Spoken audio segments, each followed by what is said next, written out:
What's up, everybody? How's it going? And welcome to this episode of the Car Rant Podcast. Today, we have a topic that I know several people are going to be asking about, and that is long distancing a project car or a race car or a car that's been built up and modified.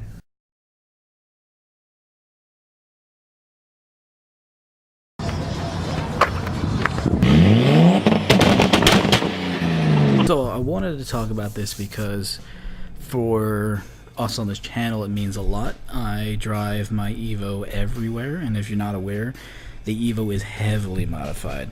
Cams, springs, retainers, big turbo, built fuel system. There's so much that goes into that car. And recently, we took it on a 550 mile trip from just outside DC all the way up to one of my old neighborhoods in Dover, New Hampshire. So, doing that in one night, that's 8 hours. That's a long drive. Several days later, drove it 800 and change miles from that area all the way to where my family lives here in Ohio. That's where I'm filming right now, hence the very interesting decor in the background. One of the things that people asked was, how is the car handling over such a long distance? So I figured we'll make a podcast, we'll talk about it, some things to be aware of, things to keep in mind if you go forward with doing such a trip or an idea, etc. So the first thing I would say is, if you do take your built car on a trip, be aware of road conditions and know your route before you take it. What I mean by that is, when I'm driving through, say, New Jersey, I've driven there before, I've traveled there before, I'm very aware of the potholes and the ripples in the pavement and all the disfigurations there. So when I go driving there, I know and understand that as I'm going, I need to be very cautious and I need to be very aware of what's in front of me on the pavement, because if I'm not paying attention, I could wreck my car's tires, I could break a wheel, I could throw the alignment completely out of whack, I could do so many things to that car. So when I'm driving there, I know ahead of time, okay, when I get there, I need to kick it back a notch, I need to be aware of what's going to happen, I need to make sure that I'm driving a good distance away from the guy in front of me and not just real up close, because he could be someone that doesn't care about his car very much, and you'd be willing to trash his suspension and all that stuff.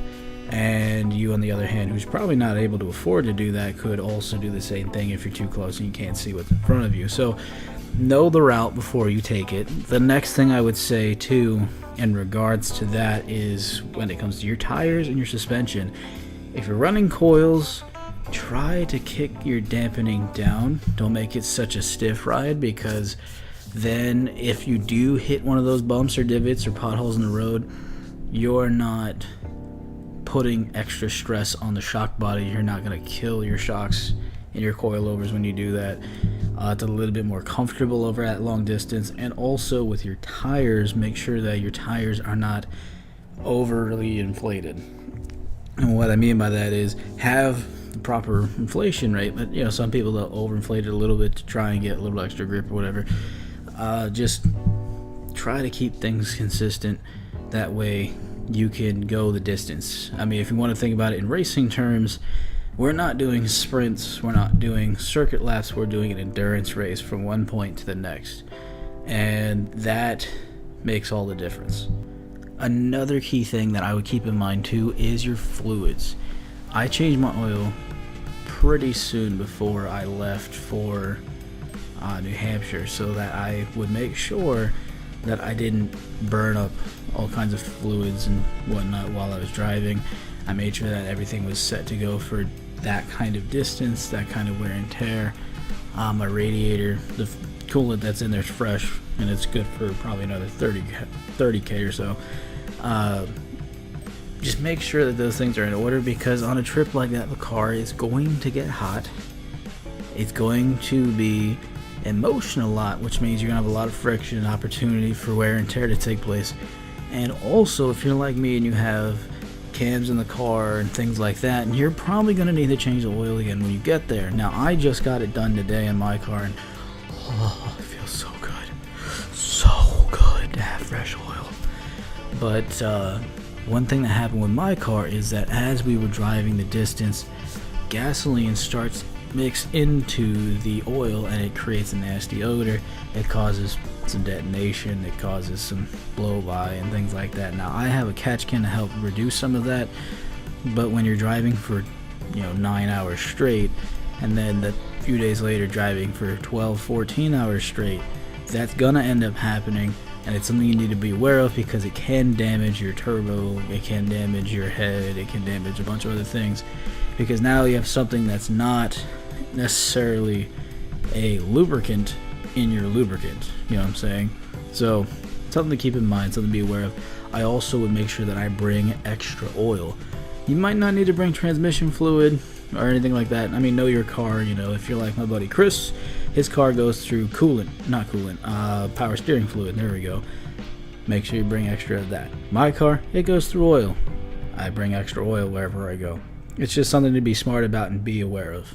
Another thing I would say is when you're going to do a trip like this, if you've already gone here, done your preparations, you've checked over the car, things are good, know where you're going and the time of day. Be aware of major cities. The reason why I really wanted to do this trip at night was because it's a cool idea, trying to beat the sunrise, but also I knew that the traffic around the major cities going up the East Coast would be less. I flew through Baltimore. There was no traffic whatsoever on the highway. Obviously the DC area, I didn't actually have to go into DC itself. I was on the outside of it, on the Beltway. I was safe. I was good. New York City. Got traffic once I got to the Bronx, but I got through Newark and I got through Delaware just swimmingly fast. If I were going back home to New York, I would have got there in about 3 hours and 30 minutes. That's how easy it is to drive at night on the East Coast. It is awesome. The only time I started to struggle was when I got towards Boston, because now, by the time I got there, I was right around when the graveyard shift ends and the morning shift starts to begin. So I got stuck in some of the traffic of people going to work. And also, you need to be aware of that cities are like hubs, right? So if I'm down here and I'm driving up, as I'm driving towards it, I'm going to hit the traffic going into it. But then once I get past the city, right, I'm now driving away from it. I'm not going to be stuck in the traffic going towards the city. It's just, think of it in that sense of like a spider web. You have the center of the web where the spider is and all the silk going out.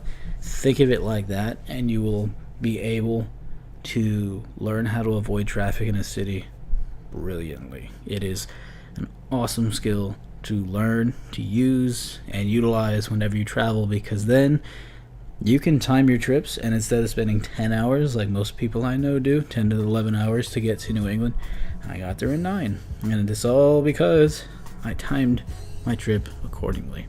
And this one's a bonus for you guys. Make sure you bring stuff to clean your car with.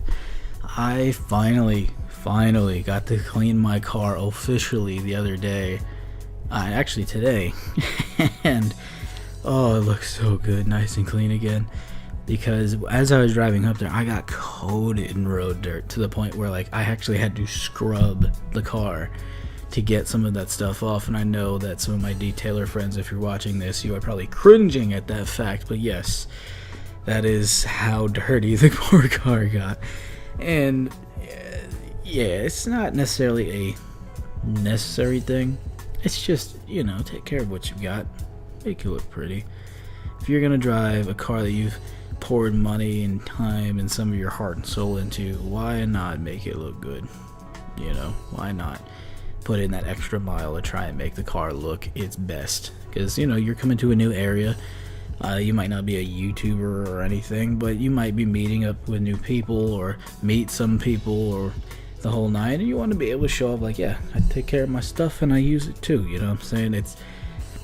I won't call it a pride thing, but it's definitely I guess it is kind of a pride thing. I don't know. You know what I'm trying to say, I think. With all of that out of the way, what are we left with? We're left with you're taking your car on a really long trip. And personally, opinion-wise, now that we've moved out of the things to be aware of when you do that, let's get down to the opinion. When you take your car on a trip like this, it does put a lot of wear and tear on it. It's something you need to be aware of. If you have an older car whose parts are harder to find, you could do it. It's up to you. It's your choice. But is it worth it?